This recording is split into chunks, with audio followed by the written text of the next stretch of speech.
les damos la más cordial bienvenida a la Cátedra Prima Pathway to SoA de la Facultad de Ciencias Actuariales. Me presento, yo soy Carmen Marín Allende, la presidenta de la Sociedad de Alumnos de Actuaría, Campus Norte.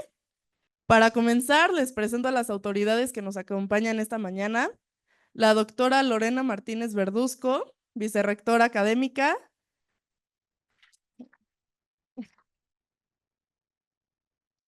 A la doctora María de Lourdes Díez Gutiérrez, directora de la Facultad de Ciencias Actuariales.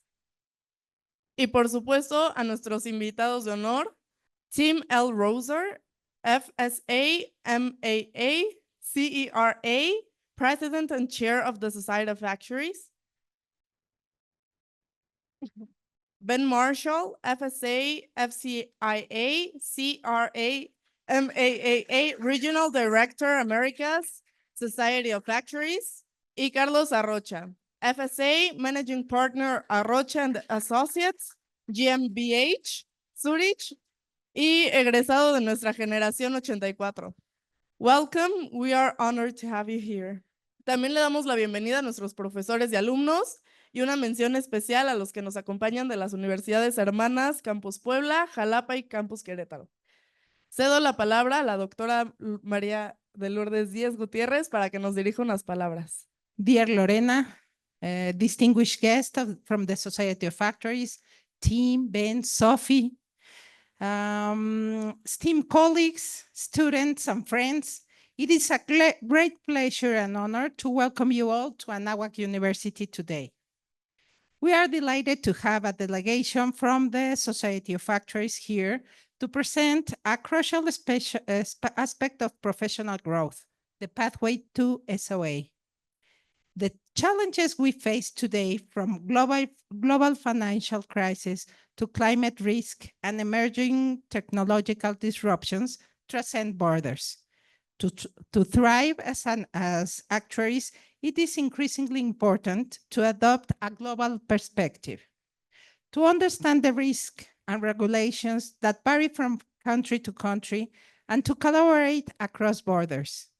Today's session holds a special significance for many of us, particularly for the aspiring actuaries who are striving to excel in their careers. The pathway to SoA is challenging but rewarding. It calls for a blend of rigorous study, practical application, and extraordinary dedication. It provides actuaries with the tools and recognition they need to live in a complex and global landscape. Whether it's in a traditional field like insurance or emerging areas like data science and analytics, the skills and knowledge gained through this pathway will provide our future actuaries to address the financial risks of our time. Our institution is committed to fostering international engagement, whether it be through exchanges, partnerships, or today's insightful presentation. We are proud to be part of an interconnected network. Our institution values the advancement of actuarial science on a global stage. We are particularly excited about today's presentation because it provides a chance to understand some aspects of this pathway and the opportunities it opens for those who choose to pursue it. I am confident that our students, our faculty, and professionals here will greatly benefit from this valuable insight. On behalf of our university, I would like to extend my deepest gratitude to the Society of Actuaries for your ongoing support and dedication to developing the actuarial profession. Your presence here speaks about the value you place on guiding the next generation of actuaries, and we are honored to be a part of that journey.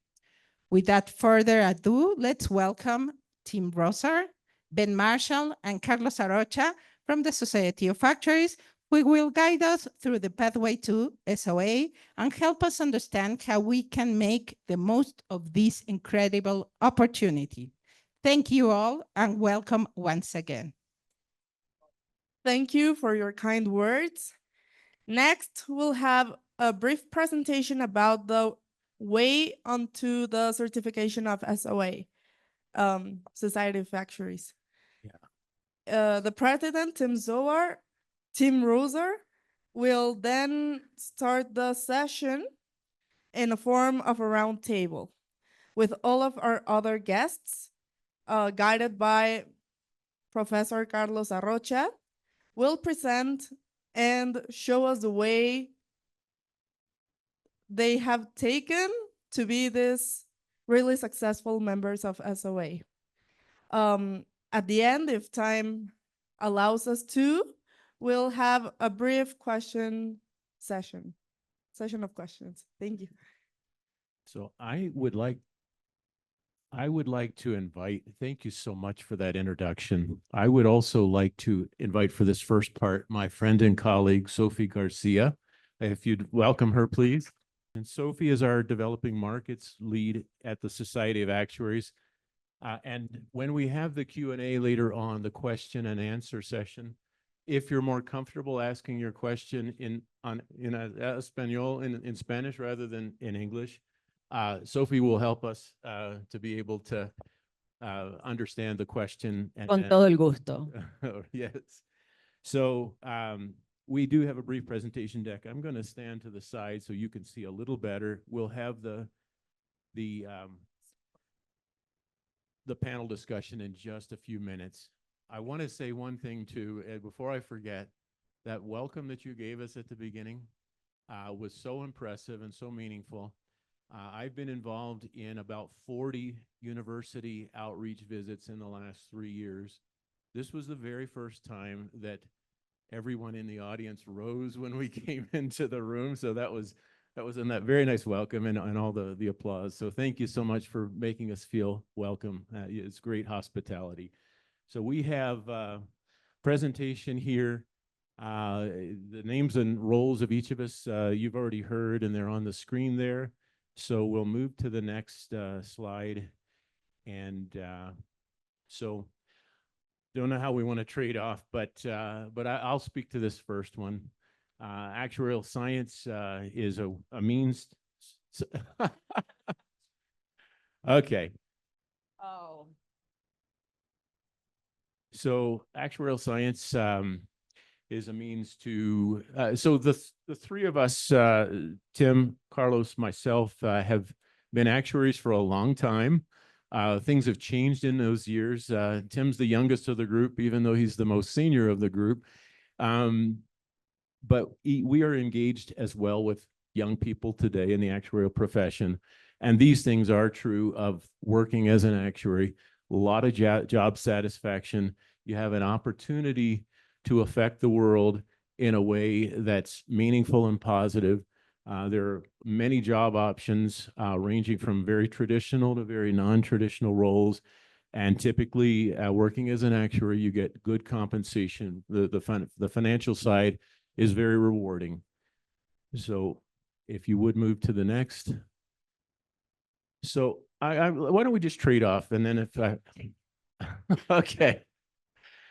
Well, these four aspects of satisfaction, compensation, options, and alternatives and impact, we'll actually, let's just go on and move to the next, because that's very similar to the slide before, and we'll dive deeper into that with the panel discussion in a few minutes.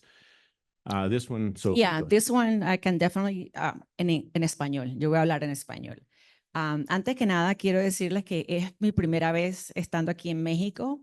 Parece mentira, pero nunca había venido a México y es todo un placer. Nos han recibido de una manera tan calurosa y de verdad es un placer estar aquí con ustedes.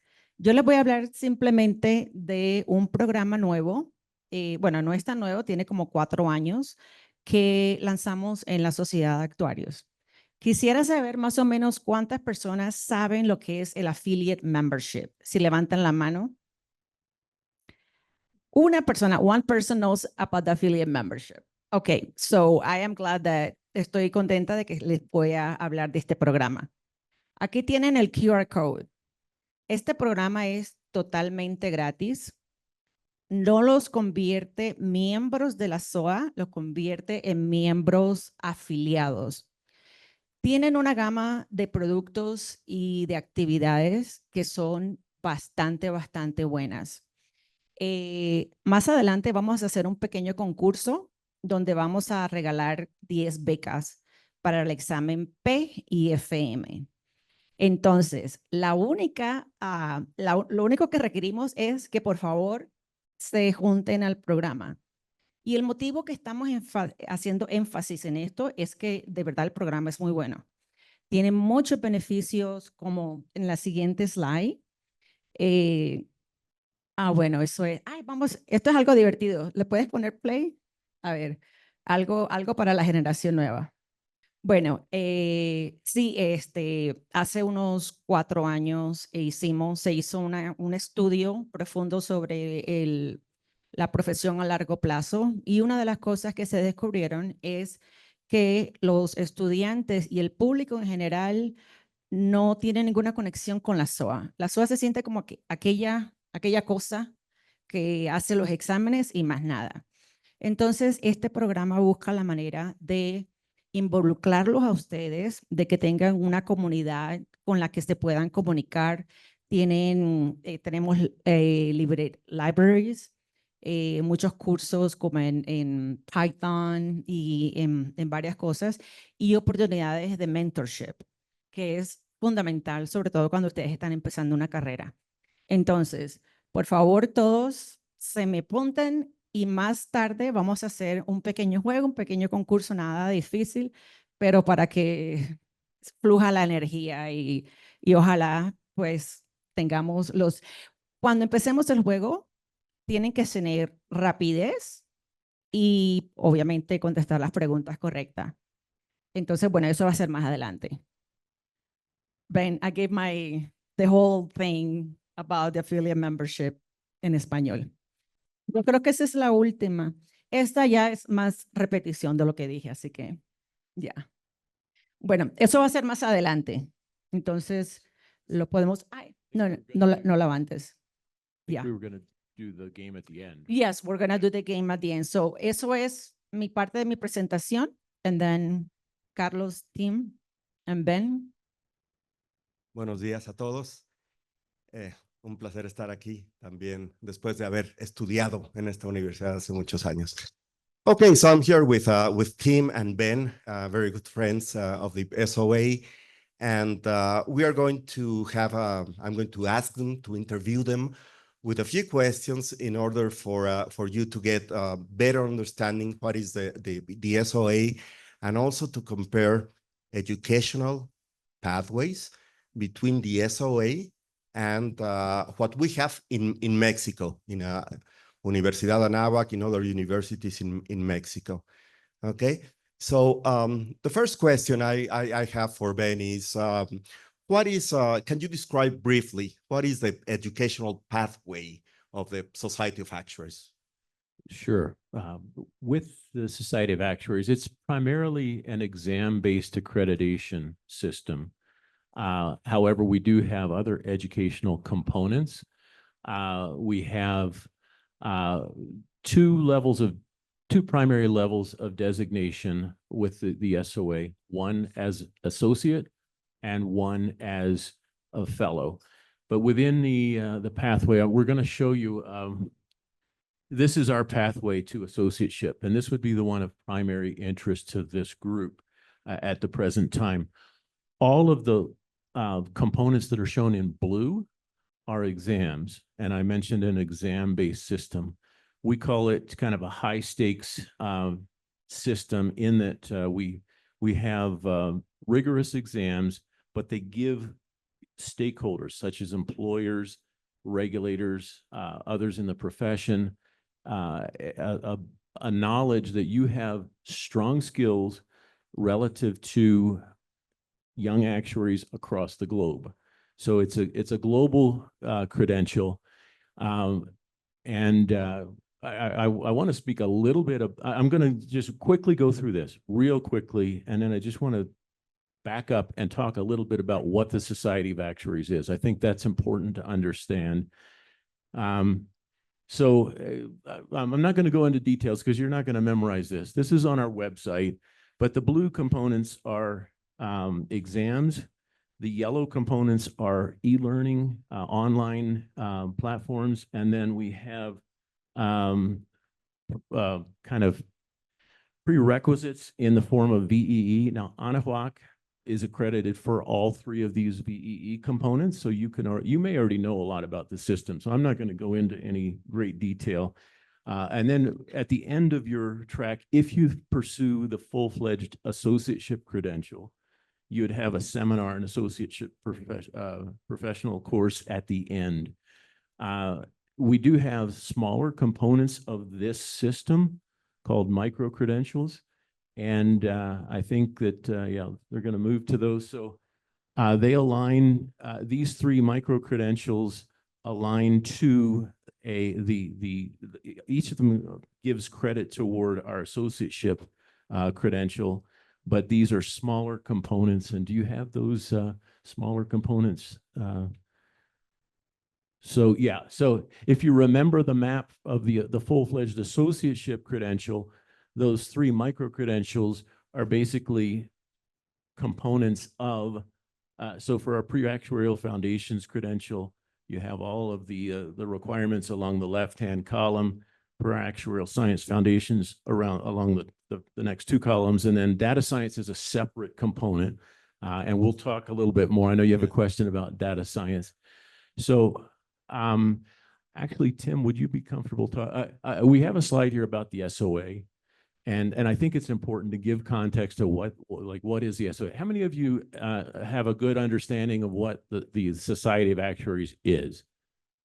So, I mean, there's enough hands down that I think it would be good to talk a little bit about our mandate and our size and global reach.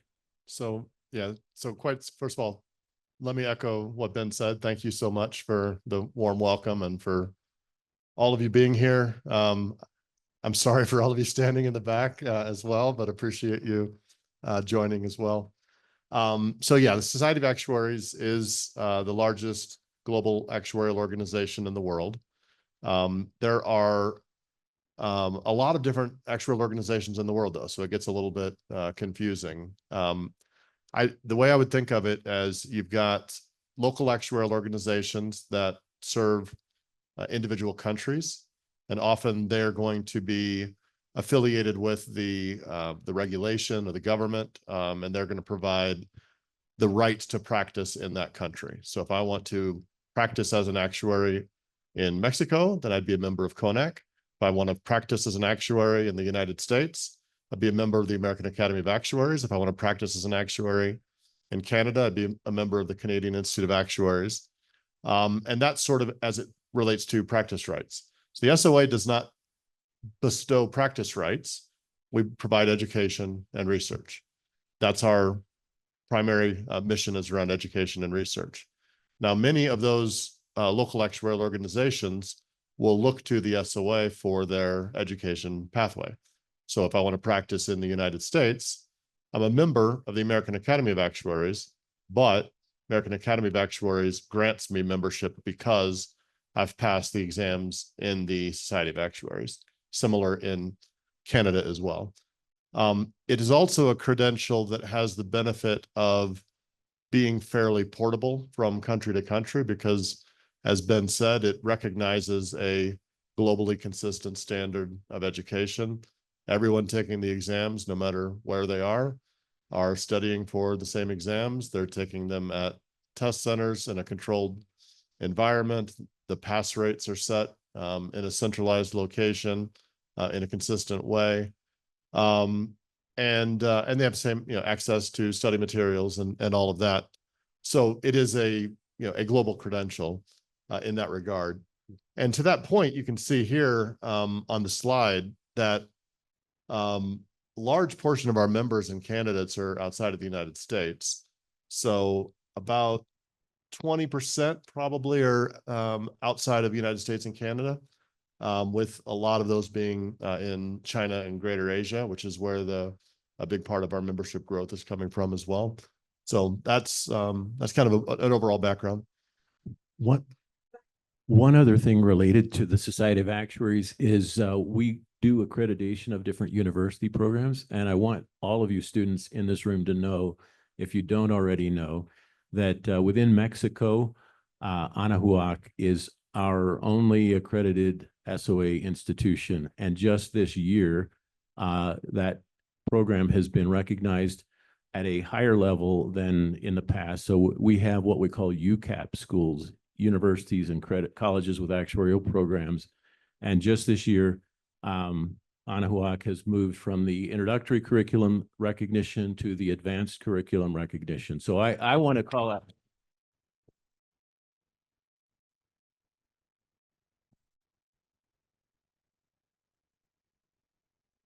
I just wanted to add something real quick about the micro-credentials.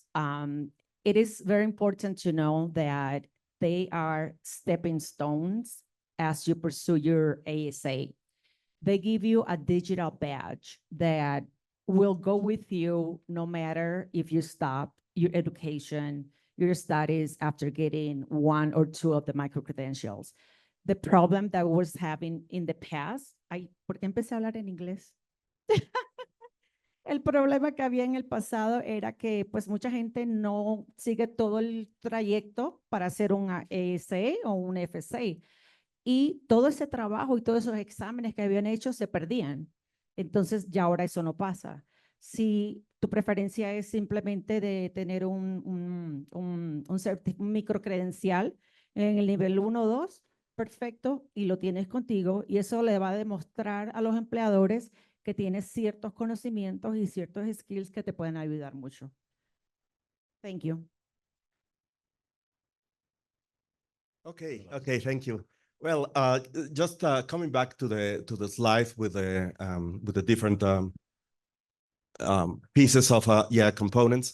I want to ask, do you have to take the exams in any specific order, or how does it work?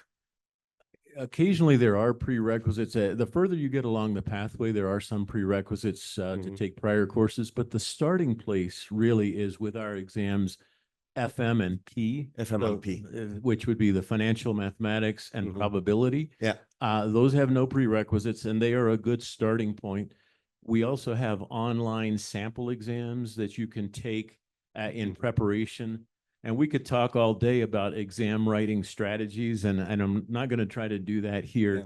But when you're taking university courses, you will take content that relates specifically to each of these exam components. And my strong recommendation is when you're writing the class for probability, then toward the end of that course, take the exam with the SoA for probability. You'll have a really good chance to pass it since you've just had an education in it in your course. When you're taking a financial mathematics course, and I think Carlos teaches that course, then write the FM exam when you're done that course. Likewise with the other components. As you do that, it gives you global recognition for something that you're learning here locally. Exactly. So any order, it doesn't, particularly at the beginning. When you get higher up, there are some prerequisites. Of course. And are the exams very hard? They're rigorous. So there's, and Tim can speak more to this too. So they require not only knowing the material quite well, but also being able to write them quickly. So I mean, it's hard to.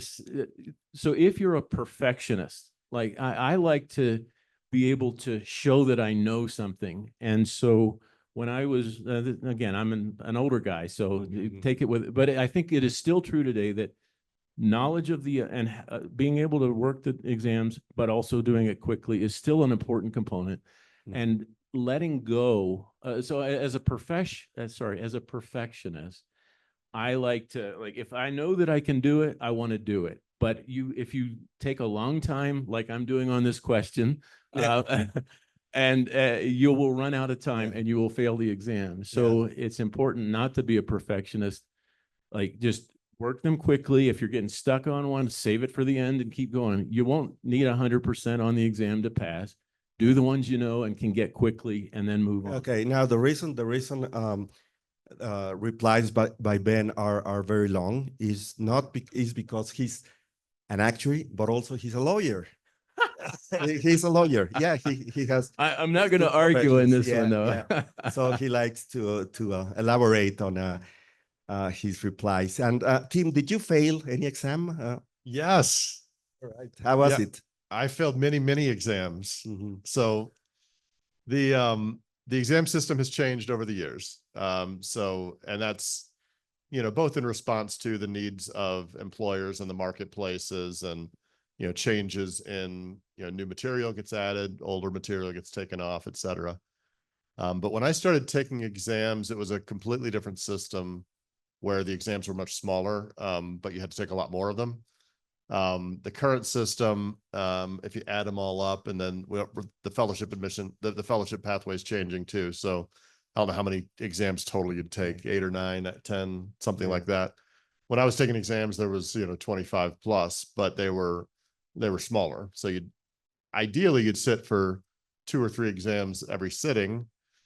What ends up happening is people focus all their time on one exam, hoping to pass it.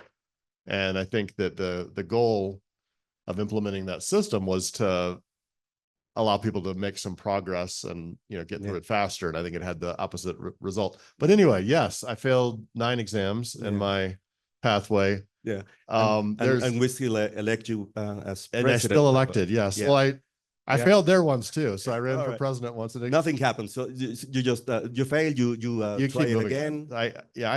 I give speeches to students all the time, and I say failure is always an option. It's it's a bit of a badge of pride among actuaries that you kind of grow a thick skin. But there's lots of options, and there's also, just to build really quick on what Ben said about materials.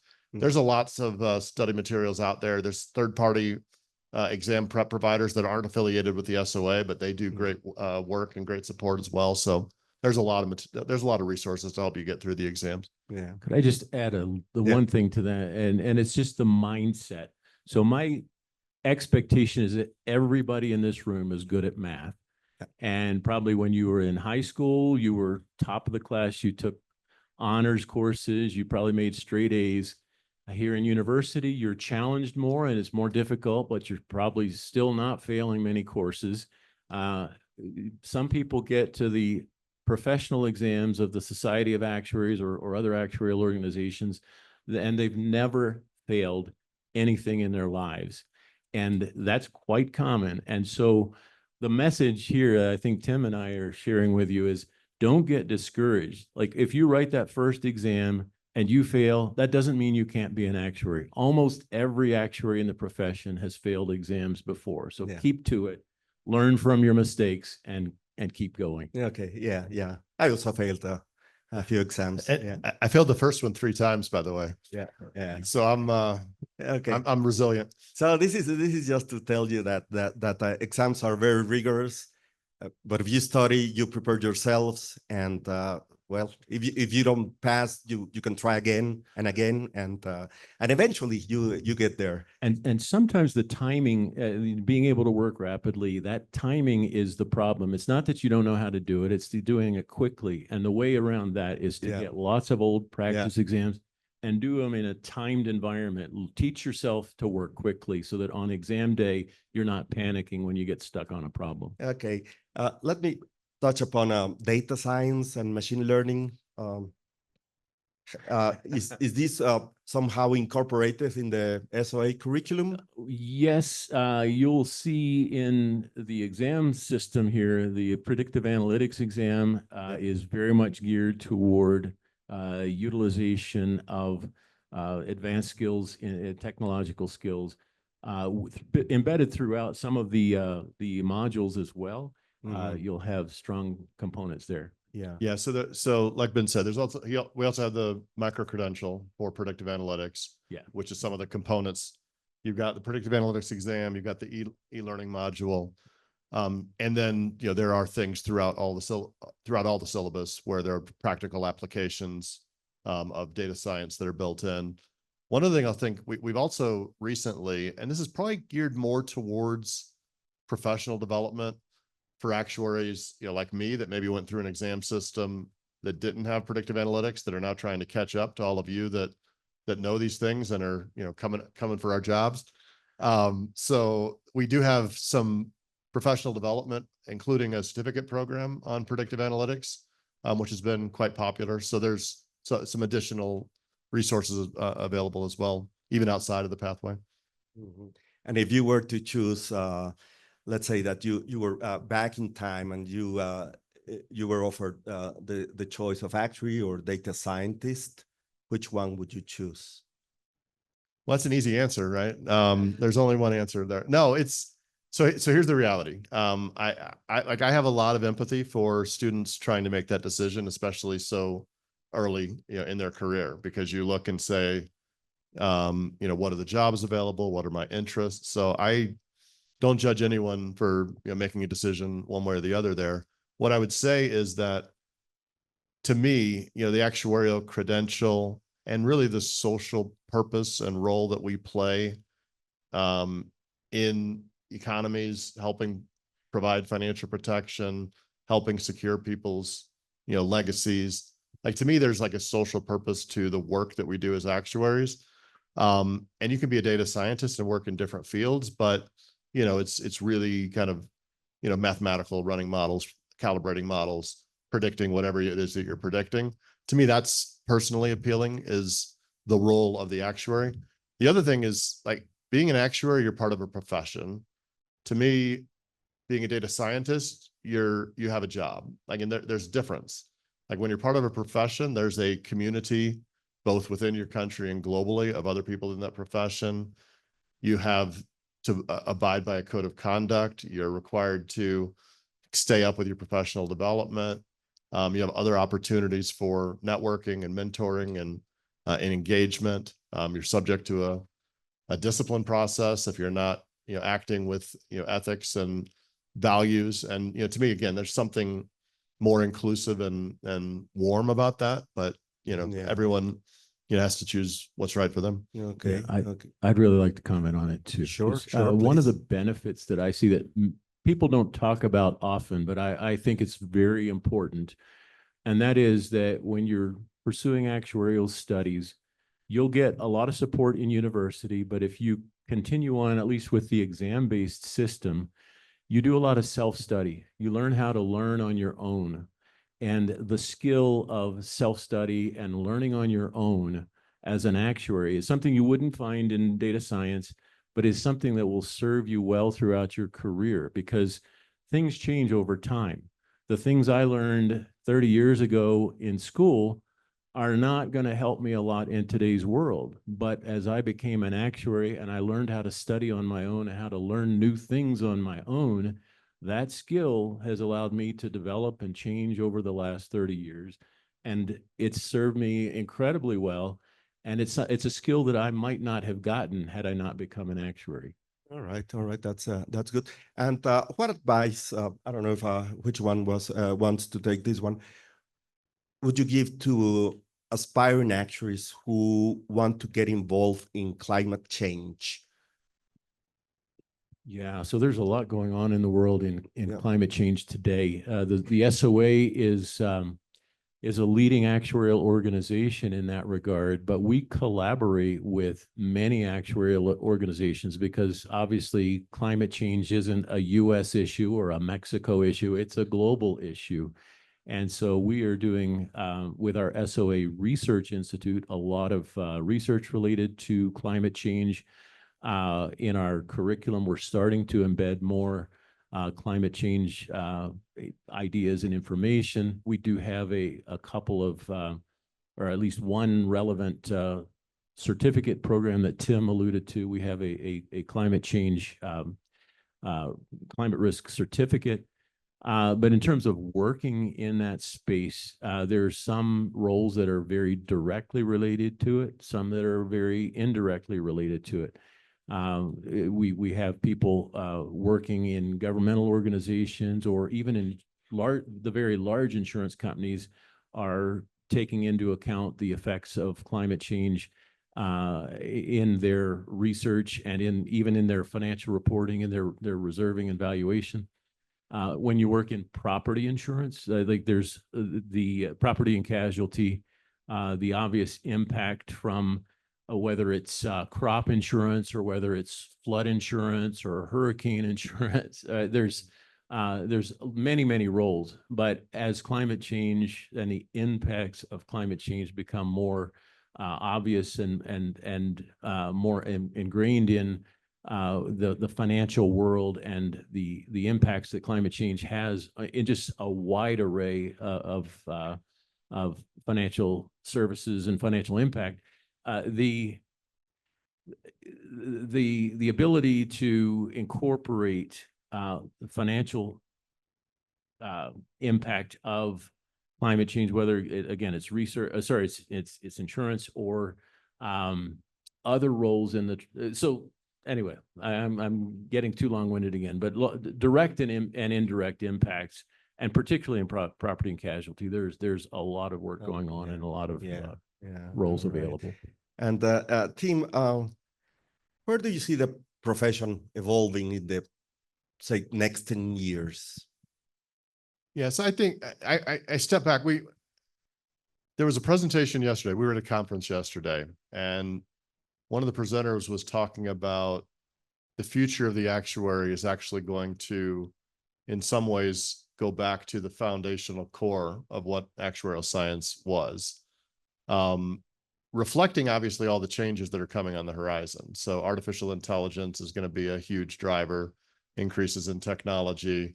Actuaries, just like in the past, we became masters of spreadsheets and Python and now, data science. Now those become tools that help enable our capabilities.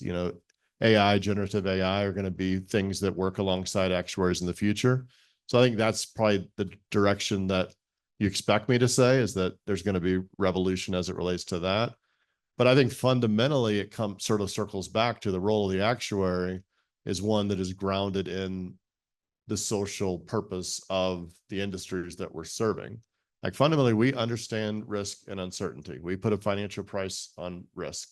Like that's something that is uniquely actuarial. It's combining the understanding of finance, economics with probability and risk, and then developing solutions that help people, companies, governments, policymakers deal with uncertainty into the future. So I think that continues. I think that it's accelerated and enabled by technology. And I think the areas or domains in which we're serving, just like Ben was talking about with climate change, where uncertainty comes from, we've just gone through a global pandemic. We're dealing with cybersecurity risks. We're dealing with climate change. All of these things are increasing the uncertainty in the world. And that's really where actuaries shine. Okay. And you, Ben, any forecasts? Not really. Tim is, you may not have gotten from the bio or the introductions. I didn't understand the Spanish, so I'm not sure, but Tim is the chief innovation officer for one of the bigger reinsurance companies in the world. And his expertise on innovation and development of machine learning and application of AI is far above mine. I'm an actuary, but that's not my expertise. But I do think what that point that I raised earlier about learning new things, learning how to apply new things, and having the ability to self-study. I'm learning about AI, but I'm certainly not the expert like Tim is. Yeah. All right. I'm going to open the floor for Q&A. Pueden hacer las preguntas en español, no se preocupen y tomen la oportunidad tenemos aquí enfrente nosotros al presidente de la Society of Actuaries, tenemos también al director regional de las Américas para la Society of Actuaries. Entonces, por favor, pregunten lo que quieran, ¿sí? Y bueno, en español, en inglés, lo que sea, y yo voy a traducir. In the back. Okay, in the back. You're going to have to yell. Oh, you got a mic run?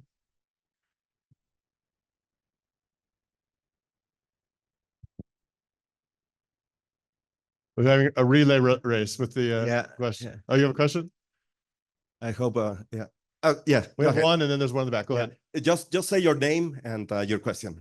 My name is Rafael. ¿Lo puedo decir en español? Sí, claro, sí, sí.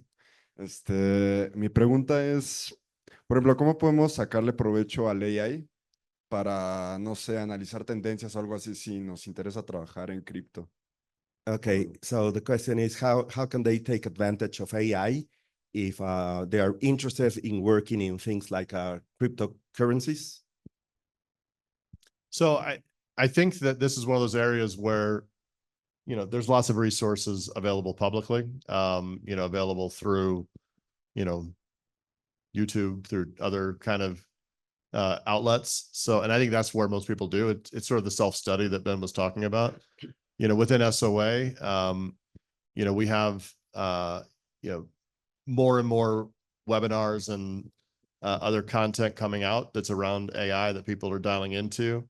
Sofi talked about the affiliate membership program where we've got some e-learning resources, and I imagine some of those have information on AI as well. So it's just, you know, really embedding yourself in all of the content and research that's out there. Okay, thank you. ¿Quién más?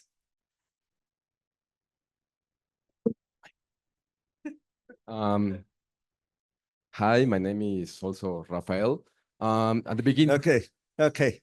What are the odds? yeah, Okay. at the beginning of this session, you speak about making a change as an actuary. I don't know how throughout your career you were able to see that you were actually making a change or helping others. I want to know throughout your experience, how was it? That's a good question. Yeah, so at a very basic level, most of the work actuaries do is related to financial security. My own personal story, my father died when I was 4 years old. My mother was a single mother for 3 young children. Had we not had the benefit of life insurance on my father's life, you know, a young widow with 3 children we had a tough time anyway, but we had some financial security benefits that benefited my family directly. Whether it's insurance, whether it's pensions, you know, pensions allow people to retire with some level of security that they'll be able to manage to survive through the remainder of their lifetimes without working.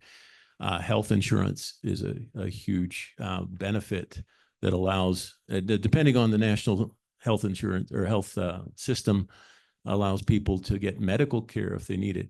So you in those roles, whatever you're doing as an actuary is contributing to somebody and a lot of people's financial security. There are some roles that are more directly geared toward helping society, and some of it's not even necessarily financial security. Some of it, like with the climate change roles, there are some roles where you're not just assessing the financial impact of risk, but you're helping to identify ways to prevent bad things from happening in some of the risk management roles. So there's almost every role has at least an indirect tie. Some of the actuarial roles have a very direct tie. So I don't know if Tim or Carlos. Yeah, no, I mean, that's beautiful, Ben. You know, the story about your family. I think that's where a lot of us, you know, think about is the impact that we have on families, and some, you know, like Ben, my family as well have been impacted by that personally. I'd say in my own career, just like for a specific example, a lot of what my work and research was on early on was on helping bring new data-driven techniques to the risk selection and underwriting process for insurance in the US, which sounds kind of geeky, but what it does is allows more of those people to get the protection that they need, increasing accessibility, lowering the cost, making it easier to purchase insurance. And that, you know, does have an impact because more people are protected.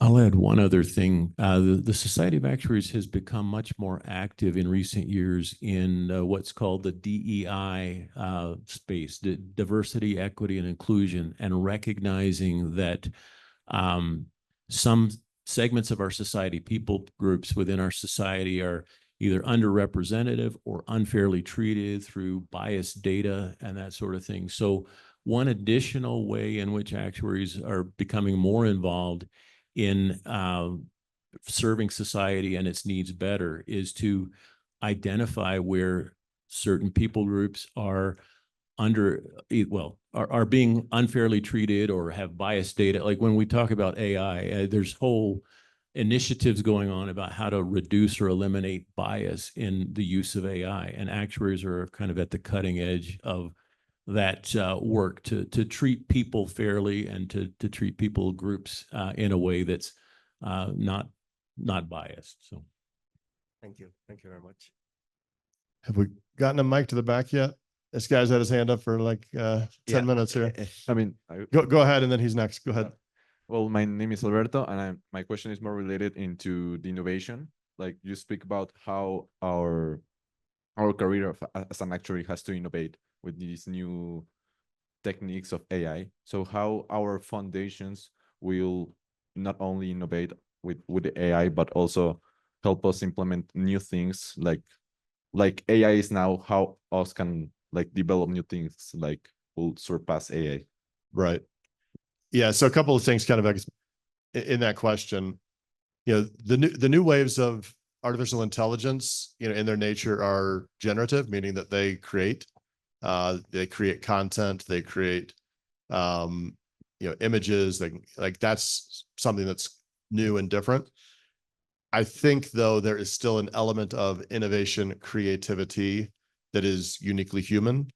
I think actuaries are well positioned to balance both a quantitative analytical side along with a creative, the creative side as well. I think that's what can make us different. It's what appeals people to the profession in the first place. When we think about, you know, innovation and technology going forward, the pace, and this is cliche to say, because everybody has ever said this in history, that things have never changed as fast as they're changing right now, right? The pace of innovation, the pace of change is always faster than it has been, and that is true, and we would expect it to continue. So trying to stay ahead of that is always tough, and predicting where it'll go is very tough. But I think that, you know, to me, it's about working alongside the technology and bringing what is uniquely our skill set to make us AI enhanced actuaries as opposed to AI replacing the actuaries. We have a mic back there yet? Ah, we got it. Go ahead.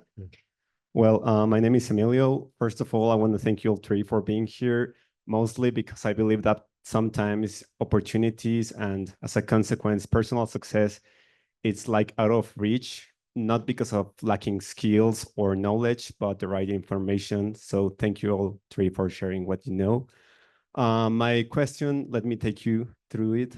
Well, it's actually like kind of two questions. First one is like, why this bias towards the US regarding the number of candidates? And I'm interested on it because it may be the case that there are not many people interested here in Mexico on like affiliating to the SoA because maybe it's not like the right ecosystem here, you know, like maybe not a lot of people is interested in this kind of stuff.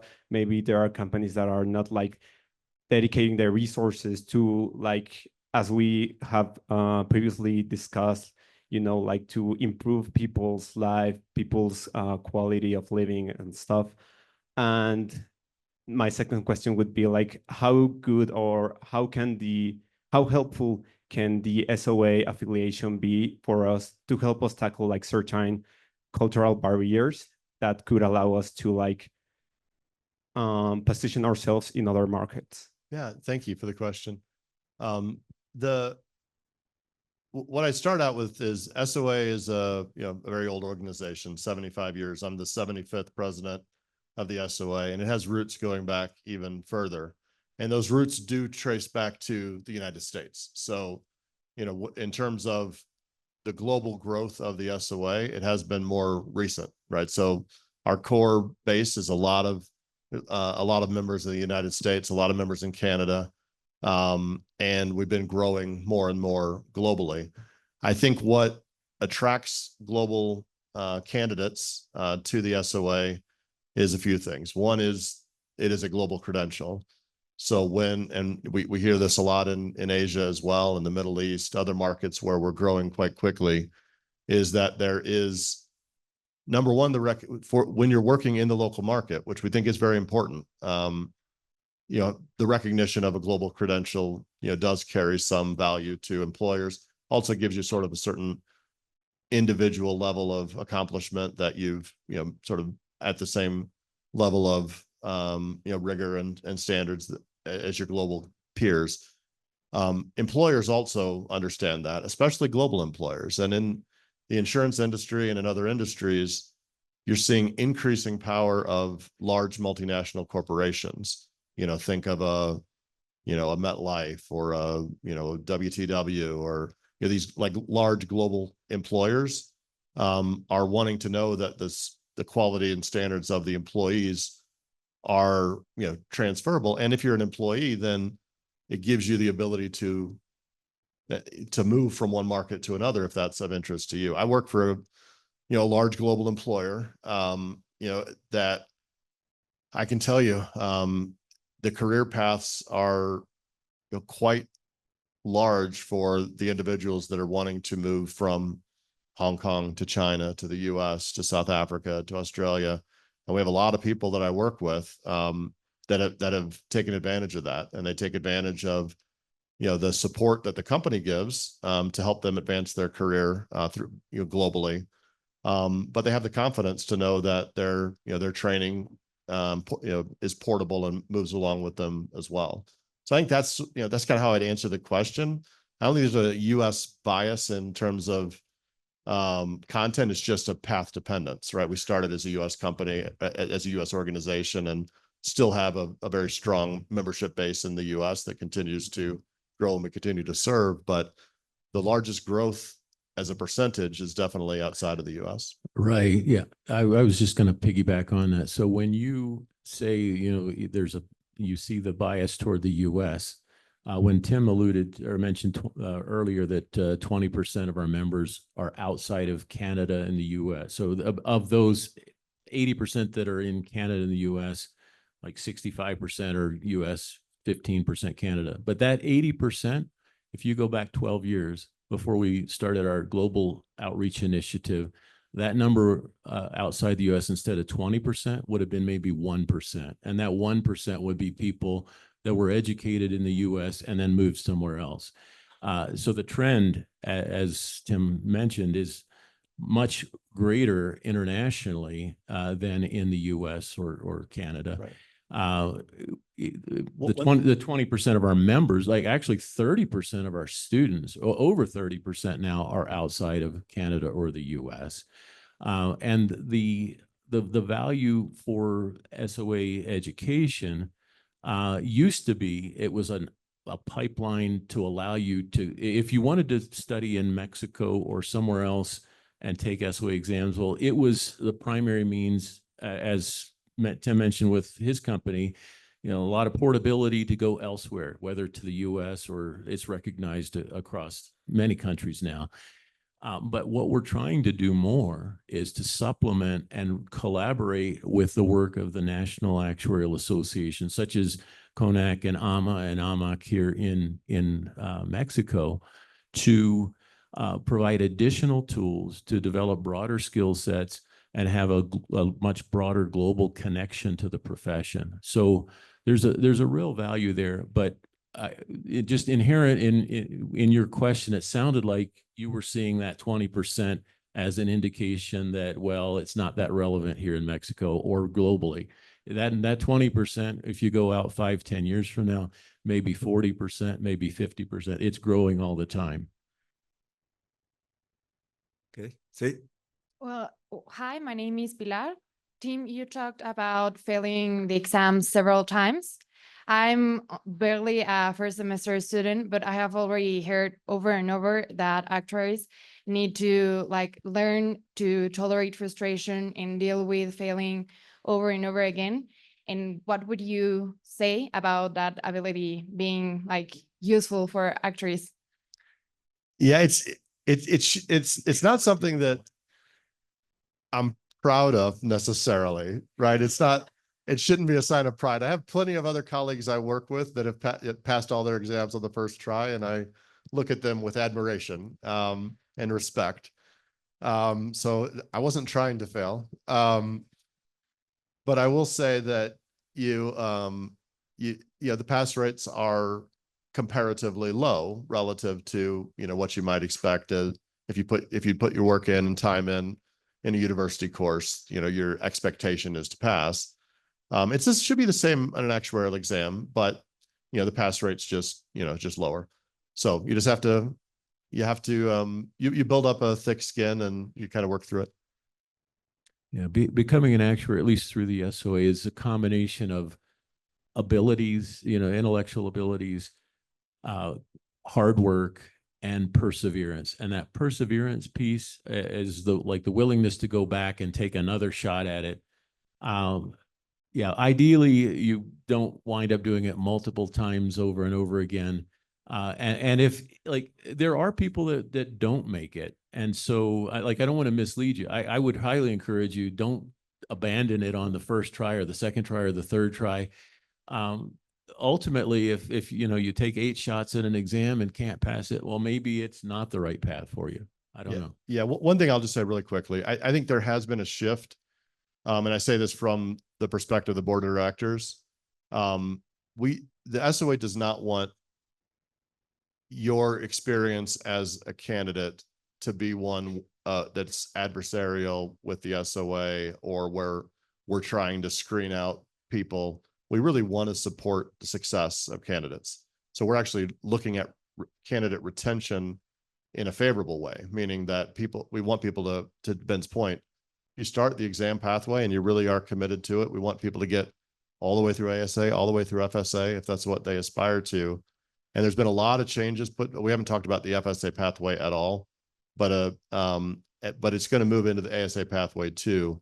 A lot of really candidate friendly enhancements to try to respond to some of the feedback we've received from candidates in the past. And certainly the direction in the future is going to be really trying to respond to feedback and help people succeed throughout the pathway. Hi, my name is Andrea, and my question goes back to what we were talking about, this change you can make as an actuary. And I would like to know how being an associate of the SoA can make, can give you this this difference to make the change, or what would you say being an associate gives you the abilities to make this change? Yeah, I think fundamentally anyone can make a change. You commit to whatever you're passionate about, whatever is important to you. Doesn't matter what profession you are. It doesn't matter what your designations are, what your degrees are. So I think fundamentally that's important to realize that change comes from your own passion, your own ambition, your own drive to make a difference and an impact. I would say specific to the areas we're talking about as it relates to helping people secure their financial futures, helping resilience, helping policymakers understand the uncertainties associated with climate change and cyber trends and other risk factors that help them make effective policy decisions. To me, that's something that requires education and training and rigor. And that's the kind of information that you'll receive through your university education, as well as through additional credentialing as well. So if the area that you would really like to make a change is in those areas, then it's, what the SoA and that credential is providing is some of the tools and resources and education that's going to help you succeed in achieving that. Okay, anybody else? Hi, my name is Javier Marco. And what were some skills you were able to develop and grow while studying and working as an actuary? You want to try, Ben? You're welcome to answer. So the neat thing about actuarial work is that it's not purely mathematics. Like you have to be good at math to be an actuary, but it's also important to have good business skills. And you don't necessarily, you develop them starting in university. You don't necessarily develop and demonstrate strong business skills through an exam system. So it's really important to have the mindset, though, that you're not simply a human calculator. You're not just a mathematics machine. You are a business person as well.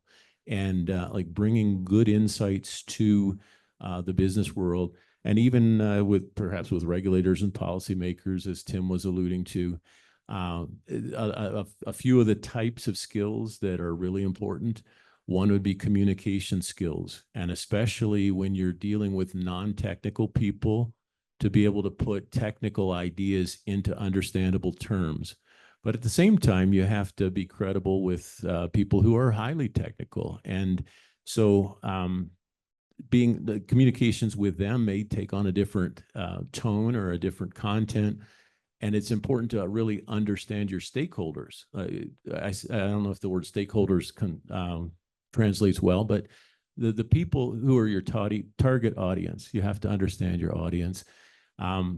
But then beyond those skills, like being a good team player, working hard, having an intellectual curiosity. I'm sure that Carlos and Tim could name off a host of others.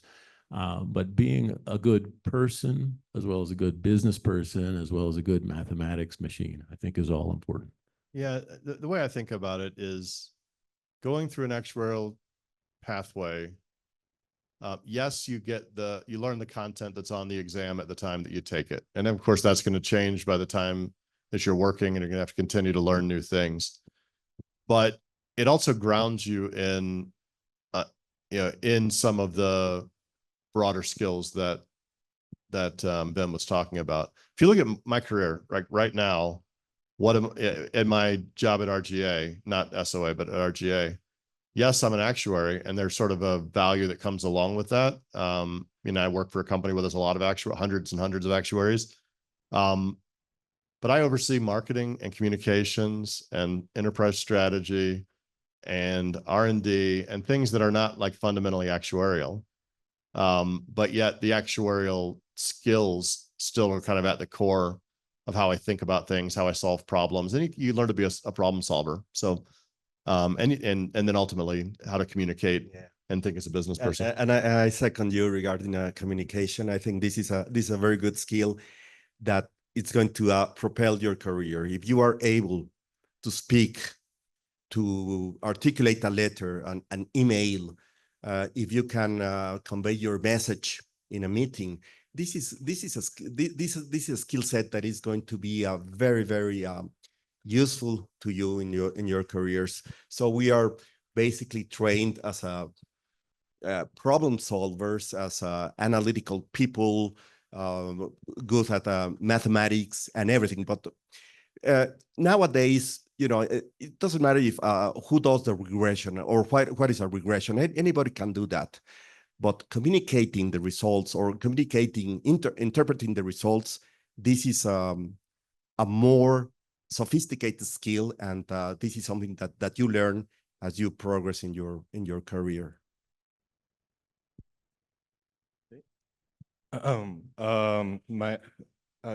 Yeah, there's one over there.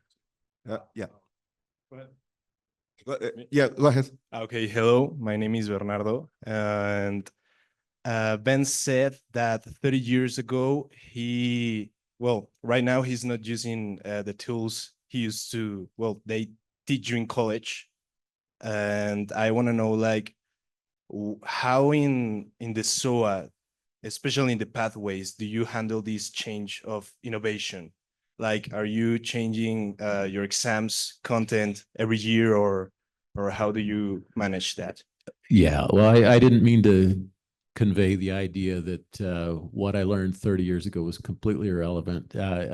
Certainly, things have changed, and among the things that have changed are the SoA exams. So when you look at this curriculum, like predictive analytics, was not in the curriculum maybe 7 years ago.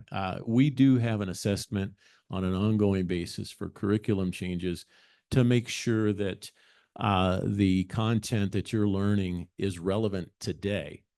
But what my point was not that the SoA exams are irrelevant today. That what's on here is quite relevant today. But when you develop your skill of self-learning, 20, 30 years from now, maybe 10 years from now, when things change, you'll be able to address them, to figure out how the changes are meaningful to the work that you're doing.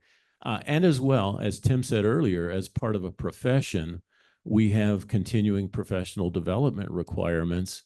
And so those actuaries like me that didn't learn predictive analytics 30 years ago, we have certificate programs and other means for them to get educated on the tools that they need to do the work that they're doing. So it's yeah, I didn't mean to convey that it's completely irrelevant, but we do keep up to speed. Yeah.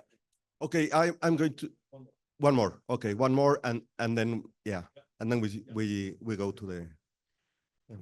Well, my name is Victor Hugo, and I was wondering like if there are like books or something that help with communication skills, because well, that's for me it is the hardest part of being like an actuary or a potential actuary, because I think you can do things and no one understands you. So Yeah, so I'll defer that to the professor as well, because I think that's something that universities do an excellent job of teaching, not just within, a given practice area, but kind of the holistic, liberal arts education, learning different things. I think that's super important.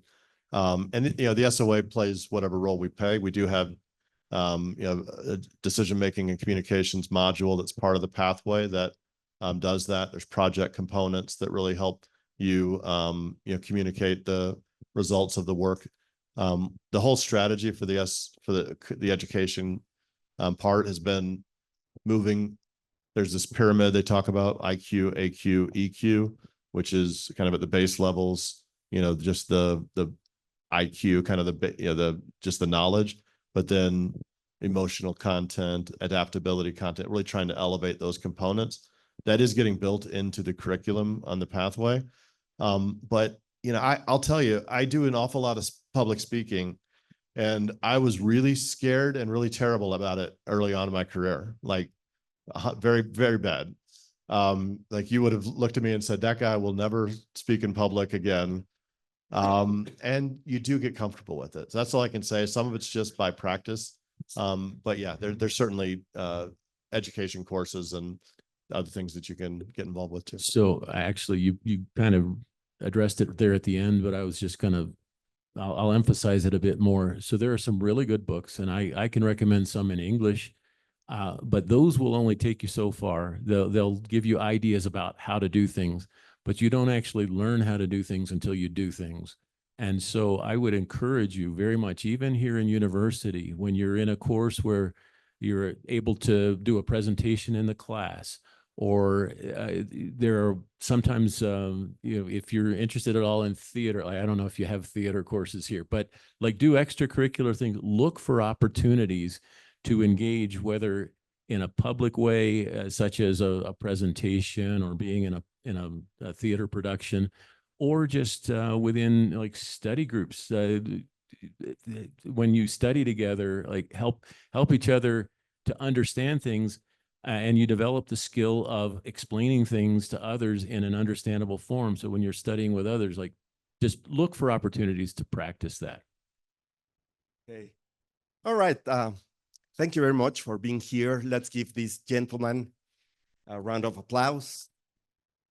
Thank you, Tim. Thank you, Ben.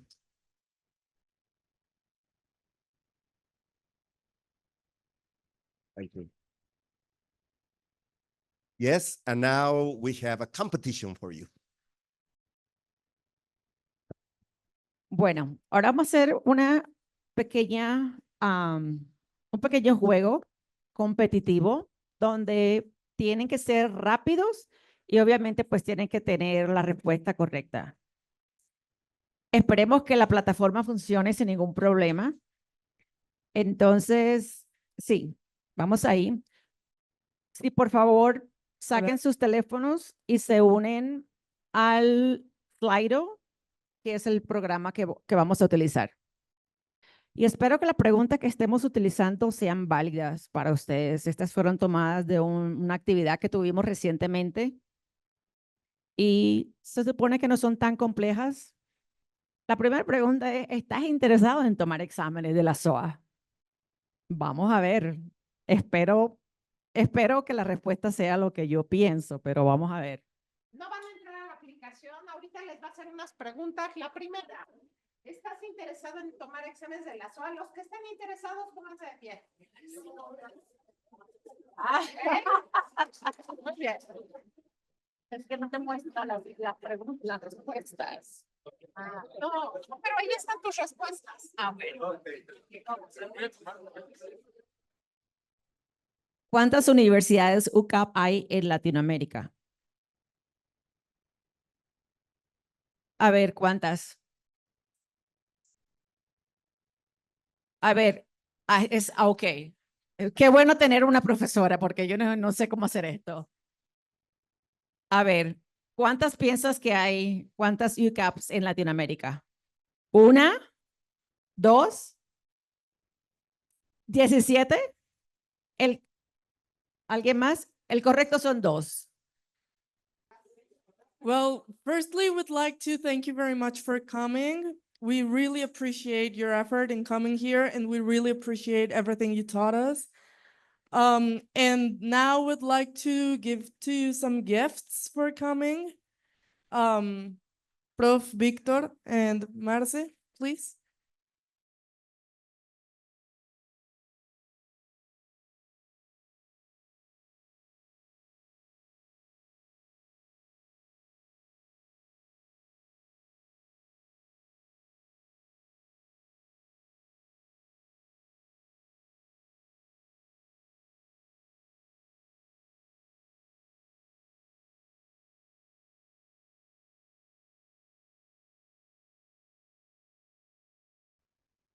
Bueno, chicos, esto ha sido todo. Gracias por acompañarnos. Como comercial, no se les olvide, tenemos la clase de Carlos Arocha.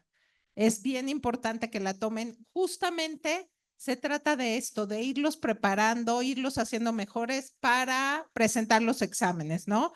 La palabra clave, creo que todos nos quedamos con la palabra clave que mencionó Tim. Resiliencia, vamos a ser resilientes, vamos a seguir creciendo y quien se vea en el extranjero trabajando, bienvenidos, construyan su futuro a donde quieran llegar. Muchas gracias. Thank you very much.